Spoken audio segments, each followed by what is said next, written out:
Welcome to The Adult Table, a podcast where we sit down with people in the SACE and our STEM community. We set the virtual table to bring in a diverse set of guests to engage in a casual conversation on their professional career and life. With this podcast, we hope that we can bridge the gap between the hierarchy involved with growing up. We can redefine what it means to be able to figuratively sit at the adult table. Today, we have a very special episode for you. Since the 2020 presidential election just passed recently in November, we wanted to bring an episode where we can have an open dialogue discussing varying perspectives on politics and what our thoughts about the future of the country are. As a disclaimer, the purpose of this podcast is to encourage dialogue, given the fractured nature of our country, and all opinions expressed are each person's individual opinions. It does not reflect their opinion of SACE at all, and SACE is a nonprofit organization and does not endorse any political party or political candidate. I'm your host, Jason Chin, and I'll be acting as the moderator for this panel. And to get started, we were thinking of just going around the table and having everyone introduce themselves.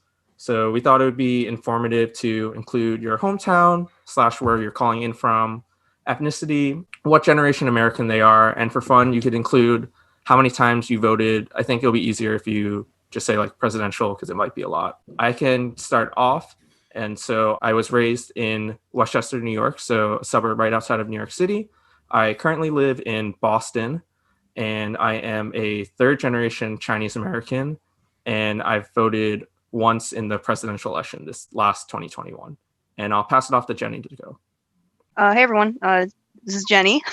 I was raised in a small town in East Haven, Connecticut, and I currently reside in Southern California, where I voted. I am a second generation Chinese American, and in terms of presidential elections, I have voted in 2 presidential elections. Awesome. Hi, I'm Umaya Chaudhry. So my hometown can be anywhere, but for the last 15 years, I've called Dayton, Ohio my home. It's where I work and live now.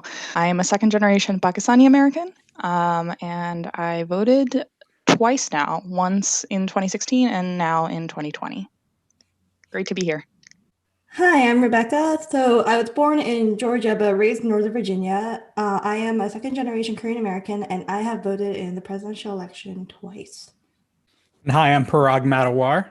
I am the manager of professional programs at SACE and was born in New York, grew up in Kentucky, live in Cincinnati, Ohio, and I've lived in multiple red states, blue states, and purple states. I'm second generation Indian American, and I have voted now in 8 presidential elections. Great. Yeah, thanks everyone for introducing themselves. I'm glad we have a good variety of perspectives on the panel right now. And to get started, so as everyone knows, this year, Joe Biden won the presidential election after receiving more than 270 electoral votes. While the final outcome had a large margin, Americans seemed to be at the edge of their seats as they followed crucial swing states. So Jenny and Rebecca, can you describe what this experience has been like from Election Day until November 7th, which is when the Associated Press called the election, as well as how did this compare to 2016 when President Trump was elected? Yeah, sure. I can go first. Let's see. So I'm trying to remember back to, it's been about a month, what my initial reactions were. But I do remember on November 3rd, it was a late night for sure, because it was still too early for things to be called. Things were still being counted, and it just felt like I was holding my breath for like a whole week. We weren't sure what the outcome would be, but it can go either way. But I just remember sitting on a call with some friends and just hoping for something to happen. But it was definitely a lot that time, I think leading up to the election as well. There was a lot of education going on for myself as well, like in terms of informing myself as a voter, trying to figure out how to vote for, I think besides the presidential one, most people already were decided. There weren't not many undecided voters for presidency, but even in terms of voting for the local stuff for the states, for my state when I was voting in California, just educating myself on the different propositions and trying to understand what that meant for some things. And I think different from the 2016 election, I definitely made more of an effort to try to understand more. It was the first presidential election I'd voted in, and I still wasn't really sure about all the other things. And I kind of was like going with the flow, not the presidential stuff, but the other things. Sorry, I should be clear. Um, but I think in terms of the 2016 one, it just was also different in that I think it was pretty much called like earlier on. So you kind of knew it wasn't like a week long thing where we were waiting. And that was when I found out that day. I do remember like where I was at the time, and it was just kind of a rough day. But then this one, it was like, it was a nice exhale at the end of it, but still, there's always talk about work being like needed to be done after. But I mean, it was a nice, like, okay, maybe we could take a break, take one day to like kind of celebrate and relax for a bit, because there was just so much other things going on political wise. Yeah, that was kind of my initial reaction and thoughts. And kind of like to add on to that, I guess my experience is pretty similar to Jenny's, because like definitely 2016 was like the first time that I voted too. I was really optimistic. I was really excited to be voting, because it's like something you learn in like your civics class, something you learn in your government class, and you're like, okay, cool, I get to exercise my right as a citizen. And then I remember going to the polling place in 2016. I was a first year in college. So for me, just going to the election, the polling place, voting. To be really honest, I don't think I really followed. I remember seeing the TV of like the news of the election broadcast, kind of like showing the map. But then I didn't really think about it until I woke up in my dorm room the next morning, like looked up in like that awkward position, like, on your phone. I expected a certain candidate to win. I expected the candidate I voted to win, but then I looked up and I saw who won. I was like, oh, dang. And then that was like my honest reaction. I had an 8 a.m. So I was really shocked, because I think that's when I only saw the election broadcast right when it was starting to like shift towards Donald Trump. And I remember not really expecting such like a reversal. You expect that your vote is important, and your vote technically it is very important. It is extremely important to vote, but not seeing like the candidate you voted for kind of becoming president was very jarring. And I remember I like put that like memory and I like put it in save. And then coming into 2020 election, I don't think I've ever followed an election this closely. I remember going on YouTube. I'm not a person who like goes up to like looks into like a live broadcast of like election broadcast, but I had it like on my screen the entire time. We were out on Discord like at 4 a.m, and then you see other people talking. I'm like, guys, how are you guys seeing the map?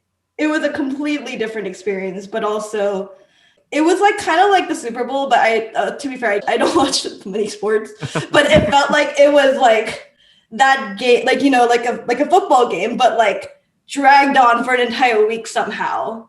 If it was like 2016 where like it's a one and done, it would have been like very short, kind of like adrenaline, but it was like doled out over a week, and then you kind of get the results gradually. But it was definitely like a new experience. It made me realize how much I was missing in terms of kind of following elections. Like, this is something that I should be doing, and it's something that we've kind of been doing as like a family too. Like, I would report it to my mom. I'd be like, Mom, the state flipped. And then like it's shown like a shift in how a lot of like the younger generation is going to view the election as well.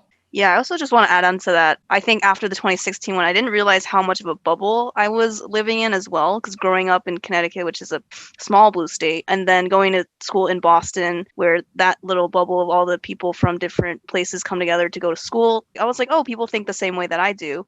And then after that, I was like, oh no, people don't think the same way. And it was kind of like a shock, but it was like kind of a good one, because it was like a check in reality. It was like, okay, why do people think differently, and like what environments are they in that cause them to have these different views?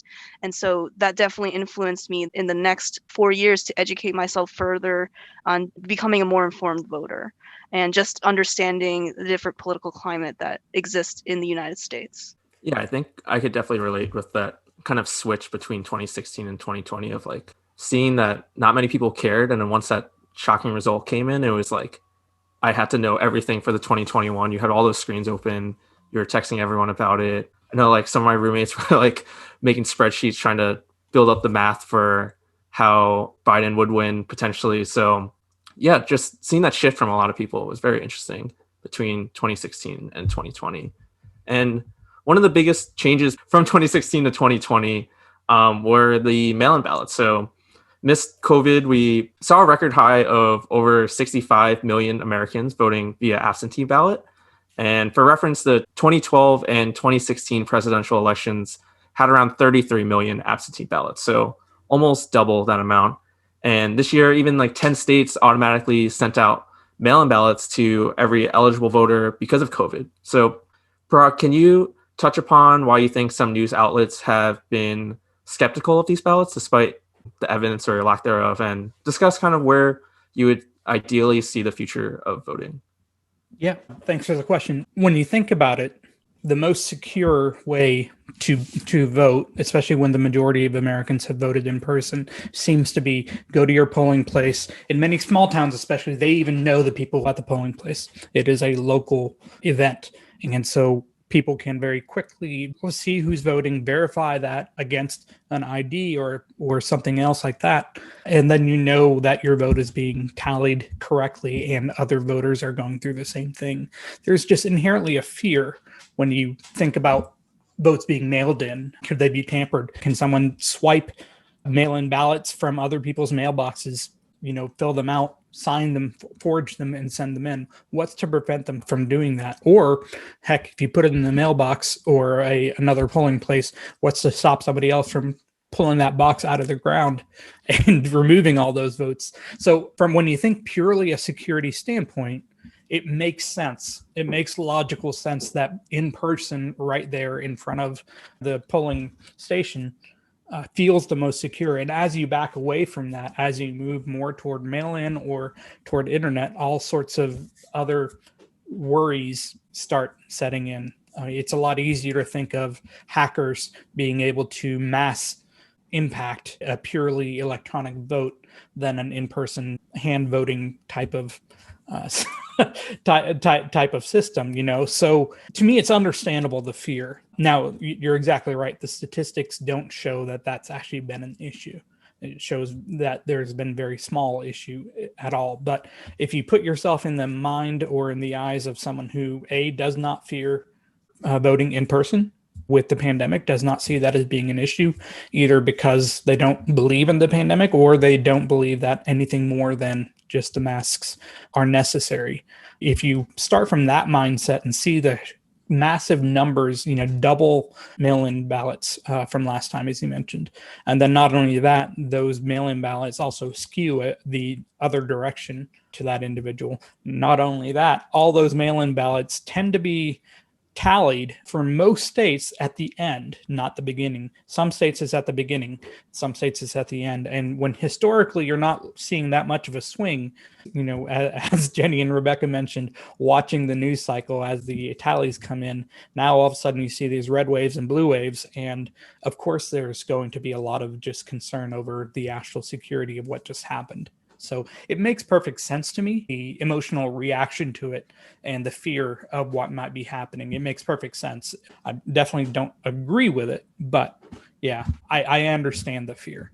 Yeah, I think it's important to think of the other rationale and try to think on that other side to kind of empathize with that. But yeah, like you're saying, the statistics have been showing such a small margin of any sort of fraud like that. But yeah, Omai, can you discuss the importance of early voting and absentee ballots in this election and what you think this may point to in the future as well? Yeah, so I think you said it earlier before Parag's question is COVID. That was the biggest concern. I think as soon as I was thinking about the elections after the pandemic hit and seeing all the cases rising, I knew immediately that I was not going to vote in person. That was just something that I chose not to do, and I didn't want to put my family towards that. I think it was more so not that I'm going to get COVID from someone else, but I was on and off with teleworking and I had to go in the office. So I was in fear that if I'm asymptomatic, I don't want to give that to someone else either.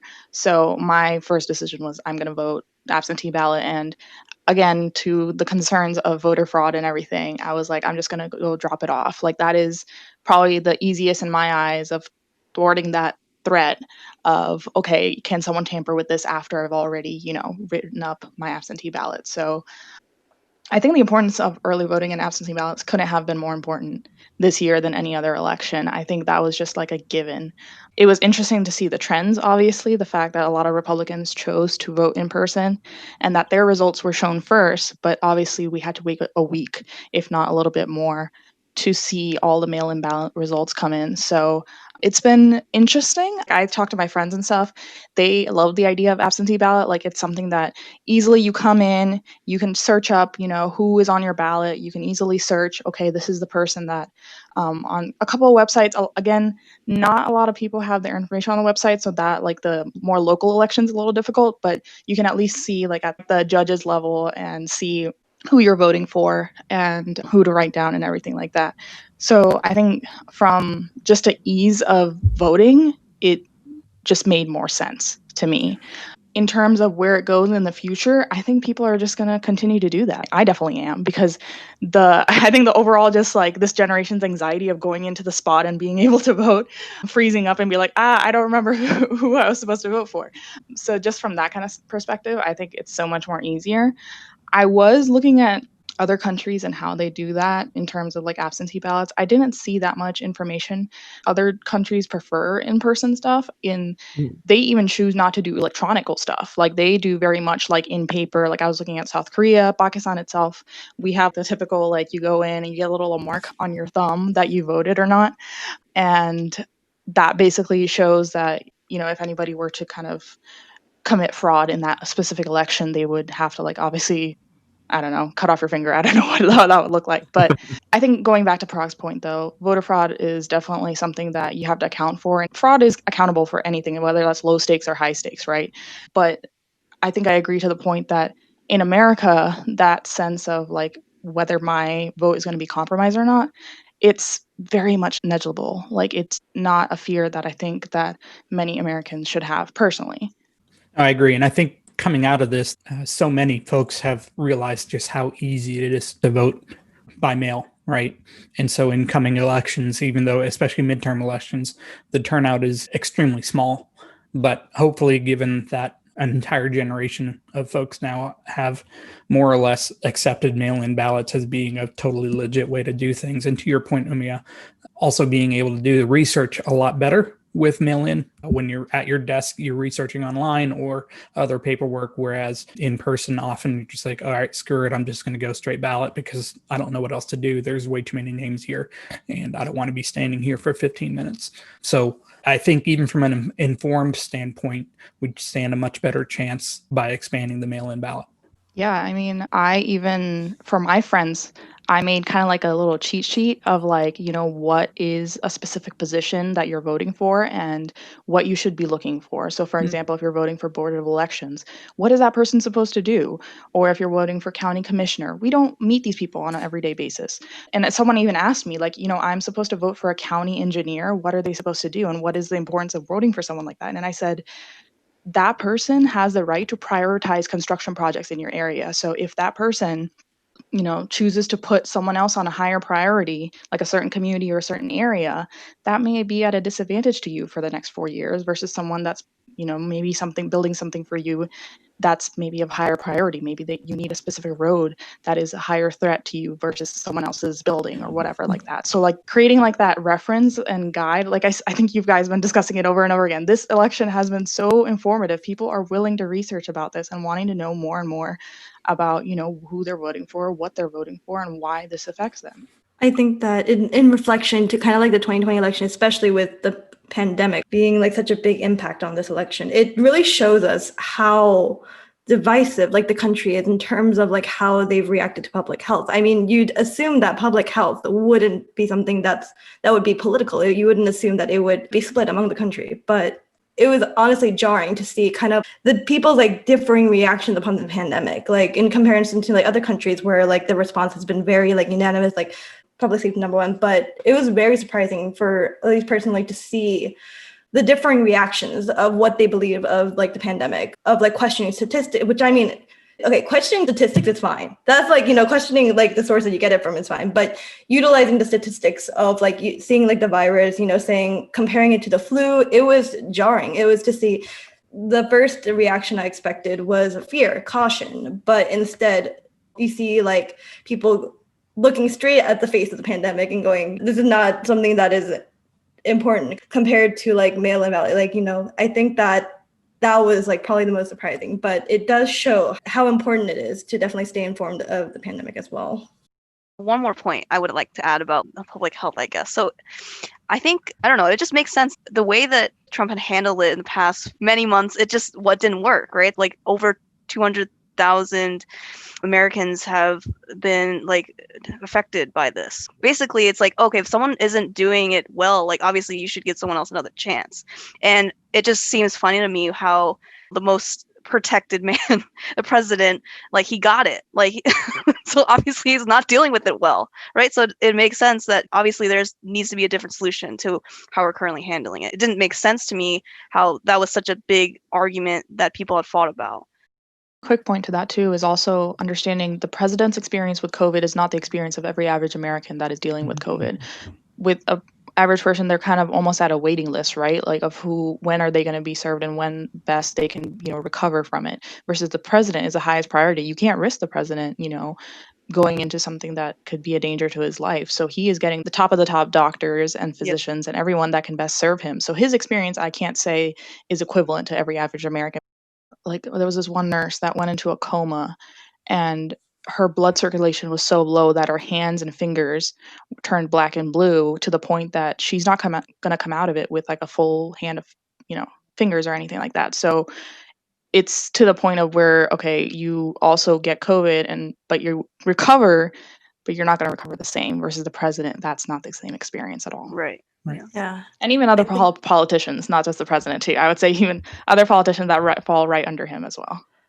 I mean, I can't speak for all the votes, but I feel like this could have been like Trump's Hail Mary in terms of like his response to the coronavirus. This could have significantly changed his standings for the 2020 election. And yet the response that has actually occurred during the pandemic from Trump is actually what really riled up a lot of people. It riled up my mom. It riled up, my neighbors. It's the frustration. I feel like that definitely, if Trump had handled the coronavirus response well, correct me if I'm wrong, I think that he probably would have had a chance of winning if the response was proper. I agree. I think he would have won handily had he handled it correctly. I think also at the beginning, when New York and California were getting devastated early in March, February and March and April of the year, much of the middle of the country had barely seen anything. Yes, there were positive results here and there. Testing wasn't even that readily available either. West Virginia, I think, took forever before they saw their first case. There again, though, they didn't have testing for a while. But it's hard to internalize just the horrors as a human being in the Midwest, in the middle of the country, to internalize the horrors that you're hearing that's happening in New York or LA when everywhere around you seems totally fine. And so after a while, there just becomes like, what are you talking about? And now all of a sudden we can't do anything at all. Everybody's fine. It almost feels like nonsense, right? And now a little bit different because it's gotten a lot more even here. Although, even in the Midwest, now, while the infection rate's a lot higher, the mortality rate is down because we've gotten better at figuring out what to do, whereas early on, that was a much bigger problem. Still, definitely way too many people are dying. It's not as dire as it was at one point. So I think, along with all the misinformation in between, it's easy to start and carve out a path toward why Trump handled it fine in the minds of many. Mm-hmm. Yeah, I definitely agree with Rebecca and Parag. I think Trump's handling of coronavirus definitely flipped a lot of people's votes and also just made people more aware and wanting to come out to the polling places and, vote him out. And yeah, like Jenny's saying, bring in a new solution to try. And I think that plays into a lot of like the voter turnout in general. So wanted to bring up one stat. So on November 20th, NBC reported Asian American absentee voting increased by 300% in swing states, the biggest increase compared to all racial groups. And yeah, like we saw, there's a huge increase in voter turnout in general. So I see this as very positive. It seems to be more pressing for Asian Americans to be present in American politics and be active in voting. So I wanted to ask Rebecca what her thoughts on this statistic and why you think there has been an issue with turnout in the past. First of all, that statistic is amazing. I'm so glad that there's been a 300% increase. That's crazy. I think that kind of like in terms of explaining of why voter turnout may be low within the Asian American community, like in prior years. So I was kind of looking into this because I actually at first really didn't know the answer. I was like, why is that? But something that I've combed around and in the news was seeing that, first of all, the fact that it's kind of like, I feel like access to these voting materials, access to kind of like the information was something that was actually like a big factor in terms of why this voter turnout may be low. Like, for instance, translations of certain voting materials, considering that, in Asia, there's no one language that unifies us all. So the diversity of language is astounding. And having those materials translated for, the constituencies in every state, I feel like it's getting better, but definitely like kind of outreach to the Asian American community is right now low. From what I've heard, I think that a lot now, like political parties are now reaching out more to the Asian American community, especially during the 2020 election. We've seen like a higher increase in terms of outreach. But honestly, I think, at least from personal experience, it seems that like Trump's response to the coronavirus pandemic has definitely been like a significant factor in increasing that voter turnout, in the sense that I feel like, public health is something that really just resounds like, to everyone. And I feel like because of that, it struck a chord with a lot of people. I realized I need to exercise my right as a citizen in order to make actual change because of something that's so ongoing right now. I think that there was definitely a difference in terms of sensing kind of like the impact that the vote can have, like how pivotal this election was. Mm-hmm. Yeah, for sure. Jenny Omai, I was wondering if you had any other thoughts on why voter turnout increased on top of what Rebecca had mentioned of more outreach and Trump's reaction to the coronavirus. Yeah, so I wholeheartedly believe it's our younger generation. Gen Z has definitely pulled through and kind of, I want to say they've gone beyond what previous generations did when they voted based on issue and more so looked at the entire candidate and like understood that this is the best that we can provide at this time. It was never, I can most like positively say that for many younger generations, they believed, others were better candidates. You look at Warren, you think of Bernie Sanders. But at this point, it was, this is our best option, and this is our best option moving forward. Whether that was Trump or whether that was Biden, for younger generations, it was one or the other. And they chose that, we're settling right now, right? So it's not the best option that what we're going to move forward. And then I think that's also what's kind of encouraged Asian American parents to vote, right? The first generations that are voting this year, the more and more that are voting this year, that is that push from their younger generations to say, you need to vote. This is like important that you see my success in the future. Like, and I think that pulls at parents' heartstrings, right? That like, this is going to affect our future and our future generations. So it's very important to start voting in that manner. I think that again, just kind of going off of like why voting one candidate over another, again, going over like what is the best solution and what other issues that we can look at, not just as Asian Americans, but also someone who's passionate about sustainability, future jobs, public health, as Rebecca mentioned, and other issues that affect various sectors of our life and work, in the best solution of it all. I was just thinking of like health insurance the other day and like having to sign up for it for my job now. And for me, it was like, there's no good option. It was kind of like how I voted it for the presidential election. Like it's a lose-lose situation for me anyway. If, for some reason I'm paying a low amount for this, but it's a high deductible, or I'm like a lower deductible it's not going to apply in my network or things like that. I was trying to understand like, okay, well, if this candidate is going to talk about reforming healthcare, or they're going to talk about changing something about like sustainability. So that's something very important for me. If they're going to take science seriously, and understand that we're at a crisis of like we're just not going to have a planet eventually. Like in Manhattan, everybody's seen that clock of like 7 years, right? Like until if we as a planet moved a degree higher, then it's going to make life a lot difficult for a lot of ecosystems and whatnot. So understanding like, how does that affect me on an individual level? How does that affect us on a group level for public health and other things? I think that's just what's kind of promoting that increase of voting for a lot of people. Yeah, and to add on for what both Rebecca and Maya had mentioned about more outreach and stuff like that, there has been more of an effort put into that sort of outreach by not necessarily just like the presidential campaigns, but a lot of communities have taken it upon themselves to try to form groups that do educate people in that sort of space. And I think that's the effort of a lot of, I guess, the younger people starting these organizations because they want to try to inform the voters better, just provide resources translated into whatever the language that is their native language, because that is a big obstacle in voting in general, in terms of information, in terms of ballots. I did read an article recently from Time saying how, yeah, Asian Americans are the fastest growing racial group to vote, but there are still a lot of obstacles in terms of voting by mail in general. And there was this one example where this person and her mother had just become US citizens, but they weren't necessarily told about one of the biggest benefits of, being a citizen, which is the ability to vote.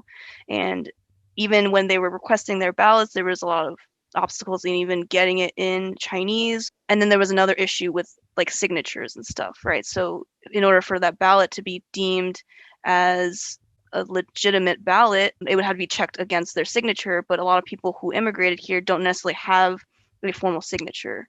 And so sometimes their ballots get rejected. And there is a statistic, I don't necessarily know the exact numbers, but I think a lot of ballots do, primarily those that had immigrated, do get rejected because their signatures just don't match up or something like that. So, there's still a lot of stuff that can be done, but I do recognize that there is that effort of that outreach, trying to correct the misinformation that does exist on certain like social media platforms such as like WhatsApp and WeChat and stuff like that reaches a lot of this demographic. And different groups do use like all these different networks, and it's very divided in that sense, since the term Asian American is so broad, right? So there's so many different like other groups or wide range of people that is also an obstacle in that sense. So yes, we are seeing like the increase of the voters, but when you lump them all in together as a big group, that obviously makes sense, right?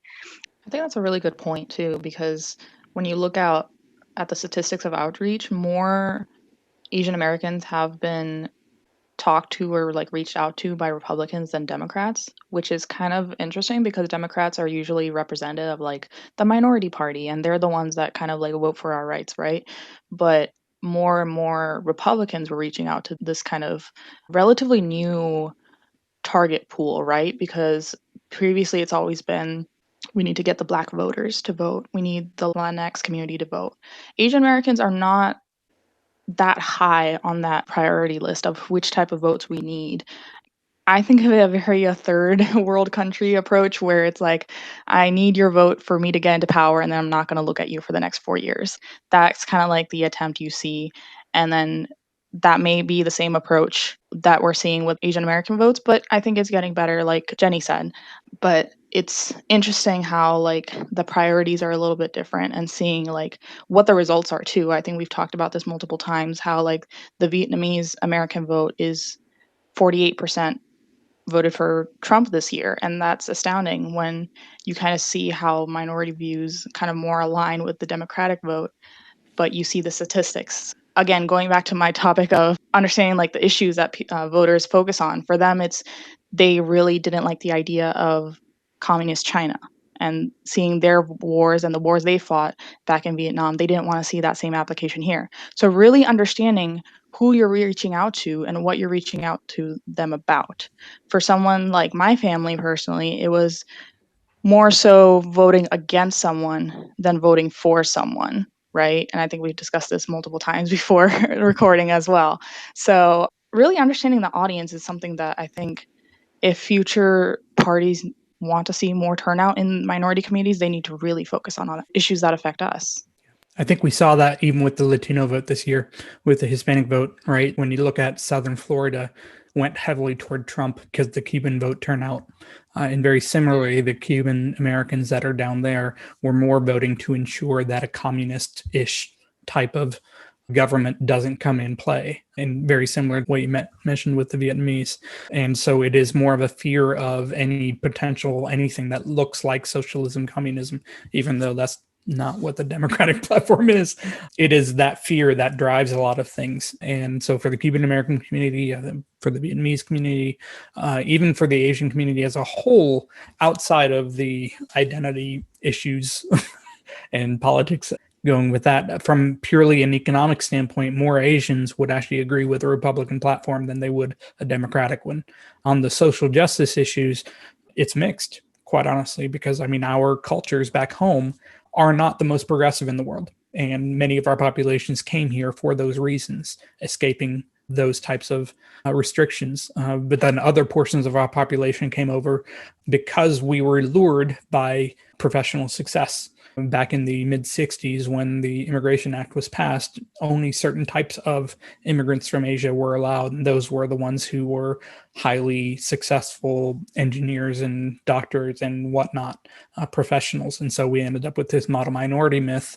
But we also ended up with a very high, high earning population as well. And so as a result, our group as a whole, our Asian American group as a whole, as diverse as it is, as many of you mentioned, does not vote singularly in one direction. In this election, maybe more so, simply because of just a lot of the rhetoric coming out of the president over the past 4 years. If anything, that kind of solidified it. But in prior years, it wouldn't have been that way at all. If you look at 2012, 2008, 2004, and so forth, it would have been a lot more split. Yeah, I think you made a good point about like how we vote on different things. Like, I don't think a lot of people consider how the Asian American vote considers foreign relations to a higher standard than other communities. My family's from Pakistan, and so I grew up watching both Pakistani news and American news, and why I'm very much interested in politics in general. But I think that's just something that, like, even up till this day, my parents bring up. Well, this president is going to be good for Pakistan, or this president is not going to be good for Pakistan. And so in their mind, they have to keep a balance of, okay, is this president going to be good for in the country and outside the country, in other relations as well. So that's just something I think a lot of people don't consider when they consider the Asian American vote. Great. Yeah. Thanks everyone for sharing. So as we begin to wrap up the episode, I wanted to hear everyone's perspective on when they had a self-realization in their gaps in knowledge or education. I know for me, it felt overwhelming thinking of how to start learning more and educating myself, and really felt like a long road ahead of me compared to peers or people around me. So I think this reflection could be enlightening for listeners and help recognize some of the biases, or like Jenny mentioned, like your bubble that they have or may have experienced as well. And also feel free to add any last thoughts that you may not have included that you missed out on previously. But yeah, I'll start off with you, Jenny. Okay, sure. Yeah, so I think I mentioned in the beginning where there was like that self-realization of basically after the 2016 presidential election, trying to make more of an effort to just understand some of the things. But I think the real height of it was during, I believe it was like March, when everything was happening with Black Lives Matter. And then there was a lot of other things that were happening for, posts about like defunding the police, testing. And then there was also talk about Turkey's femicide rate, and then like what was going on in Lebanon. So there's a lot of stuff going on, and I think during that time was like peak overwhelmness basically. But it was kind of a good like wake up call as well to just try to keep more updated with whatever's going on, not necessarily in the United States, but also in the world. And I think the things that we've seen on social media in like Instagram and Twitter and all that, specifically like Instagram, where everyone was making those infographics, sharing them around, and that sort of thing. I think like for me, I was like, yeah, like those are good head starts, right? To just like kind of get your foot in the door. But I think some people were taking some of the things in those things at like face value. But I was like trying to make more of an effort to do more research on some of the things that people were posting about, kind of like a fact checking just for myself. Like if I see an article, I read the headline, I'm like, oh, okay, but I want to know more about this. Like, is that actually true, or is that just like a clickbait title, right? And so some of the misinformation still is there in those graphics, because the intent for some of them is like a good intent to try to inform people or just like teach them a little bit. But sometimes, you can't put everything in a graphic. It's like oversimplified in some way. and there's, all that performative stuff. Some people, don't necessarily want to, like, have a different intent for making that content. But that's like a different discussion. But I think like seeing everyone post these stories and stuff like that kind of just made me feel like, what, I should be at the same place of my peers. Like, they're also doing all this stuff. Like, I want to have these discussions with them because it is really important. And whatever we move forward does affect me in my life, right? So I think from there, I definitely made a more like effort to read more up on this sort of thing. And even recording this podcast, I think that definitely made me want to be more engaged in having these conversations with different people, not necessarily even just people of my own like demographic, like people that I went to school with, like my same age and stuff like that, right? It's like even discussing stuff like this with my parents and my siblings and other relatives just definitely encouraged me to try to see things from a more holistic view, because different people definitely have different perspectives, and to just have the facts and not necessarily just have like a screaming fight with like, my parents, because we obviously have the different generational traditional gaps. I've been talking for a while. I've been rambling, but No, basically my point is that, yeah, like I feel like there's always going to be those gaps in your knowledge. You can't know everything. There's just so much stuff going on. But my main point is that it's really important to have these conversations, to get those different perspectives from people, and to recognize that you have some biases from like how you grew up and the environment that you were in. Yeah, for me, like I said, I think it's really fun listening to Jenny and Rebecca right now because you guys talk about how, like, you're relatively new to this and it's like something that's kind of been a learning experience for you versus someone like me who I think within our generations, like, we're all relatively the same age as well. So for me, I've always talked about politics. I've always kind of learned about it. I was kind of new about it. Me and my dad had always had, it came to be like once a week or something where we would be talking till like 3 a.m. in the morning about something that we're just super passionate about.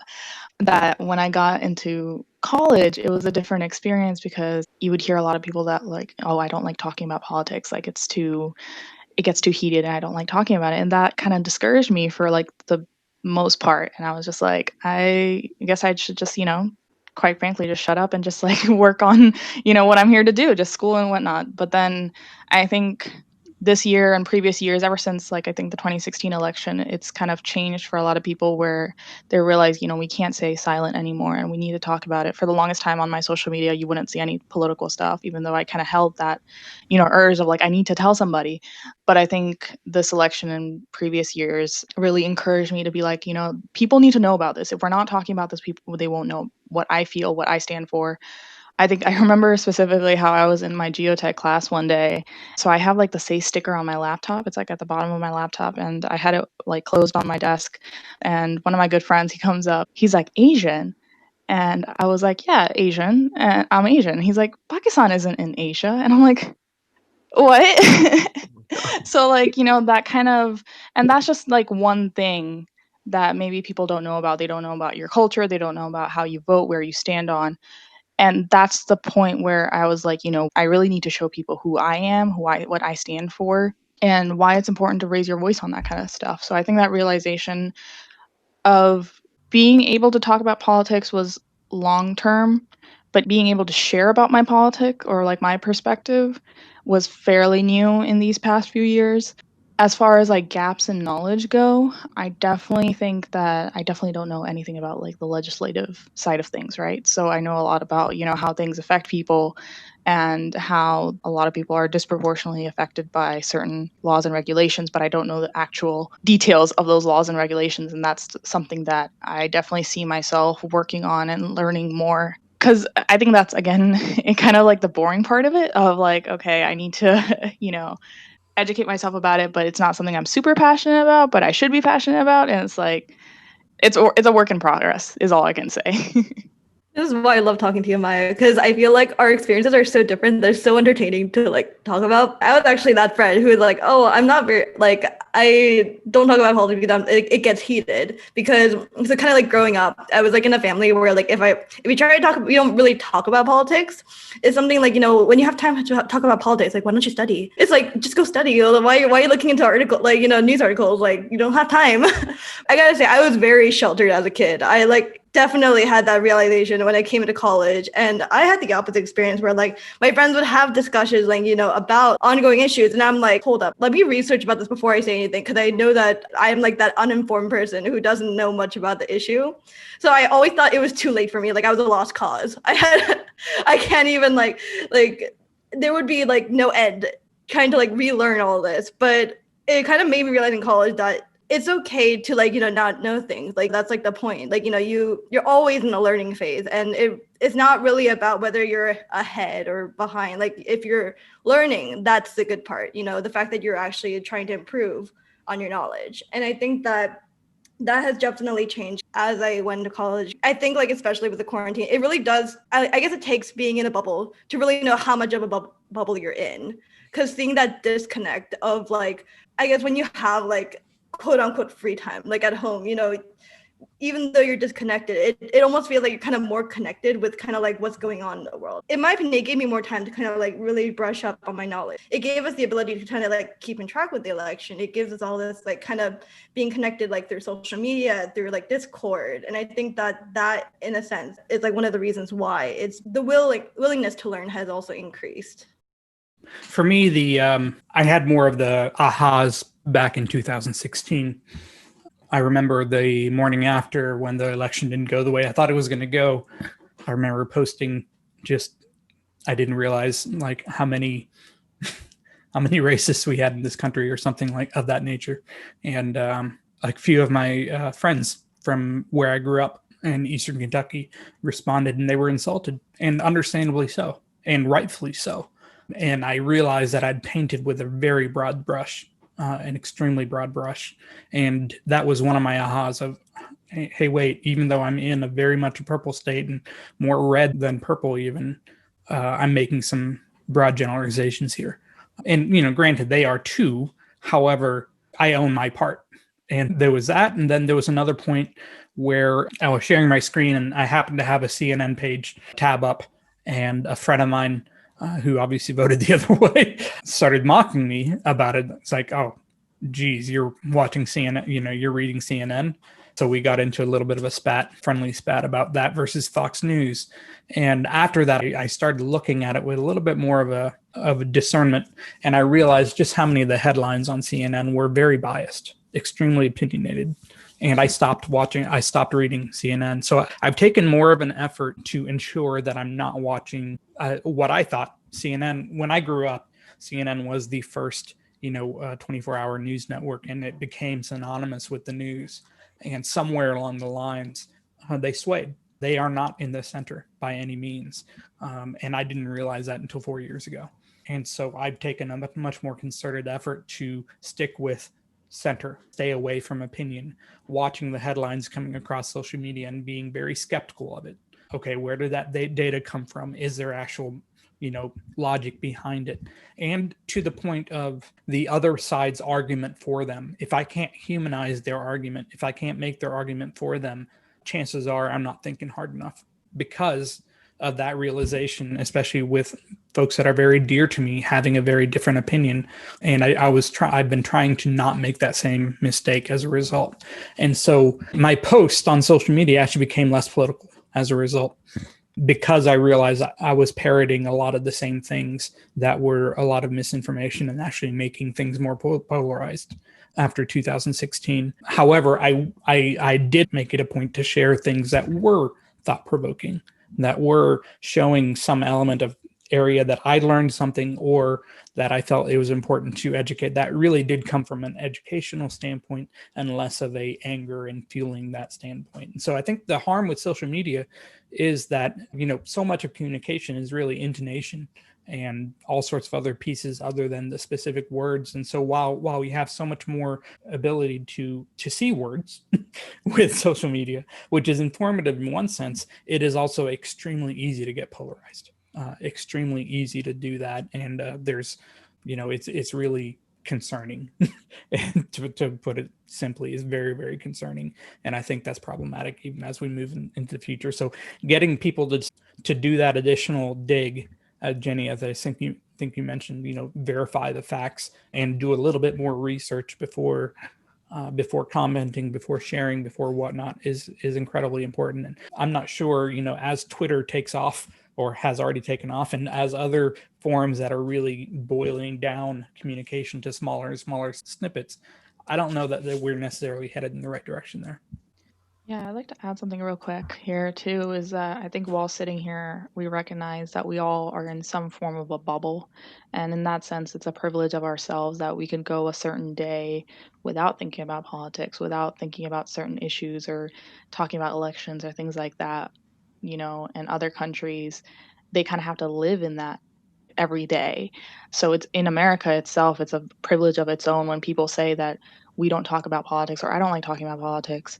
That's a privilege in itself that you don't have to live the results of those politics every single day. We've seen that with the COVID pandemic, how much people have been hit economically, financially. That is politics. Like, people don't realize that politics affects every sector of your life, whether you take it more on the more political side of like where I'm going to fight candidates and I'm going to go take political science when I go into college or whatever like that, or if I'm just going to look at it from a regular American point of view of, okay, I'm watching the headlines like Parag said and making sure that I'm getting my information from the right sources. Like, I was talking to my dad earlier today. It was interesting. I never expected him to talk about like finding the right sources, but he was like, growing up, when like he grew up in Pakistan, so he was like, whenever a news report came up or we're talking about rumors or things like that, the question always was, well, who is this coming from? Is that person reputable? Is that person credible in being able to talk about it, and whether we can trust that information? If that's someone that has been constantly proven to like, backtrack, or like their claims don't end up being true, then we're just going to disregard what he's saying because nothing out of his mouth is going to be credible. So I think definitely agreeing the fact that, we all live in some form of bubble, whether that's small or big, and also understanding where our information is coming from is very important. Mm-hmm. Yeah, I think that really hit hard for me. I think I have like really changed this last year of trying to, or feeling like it's necessary to be more educated. And yeah, it was a super privilege to not care about it and just kind of pass it off and say like, oh, I'm not educated enough, or oh, I want to avoid this confrontation, and just not have those conversations. And I think this year, and with working with all of you this past month, has been an amazing experience and made me like not look forward to it, but like feel good about having these conversations and feel like this was something that I really wanted to do and really needed in my life to, yeah, just educate myself and learn from all these other perspectives.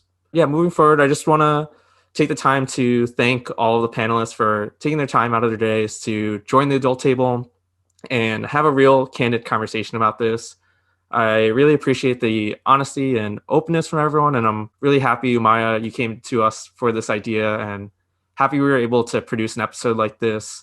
And I hope for the listeners, this could be relatable and can help inspire people to think more about politics, build that dialogue, and really open up spaces for these discussions to occur.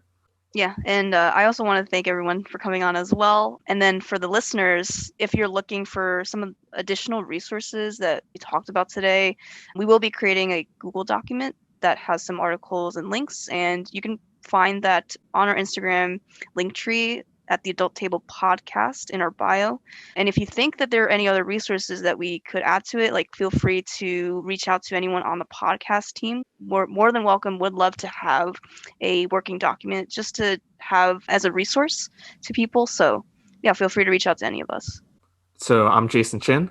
And I'm Jenny Chung, and we'll see you next time at the Adult Table. Thanks for listening.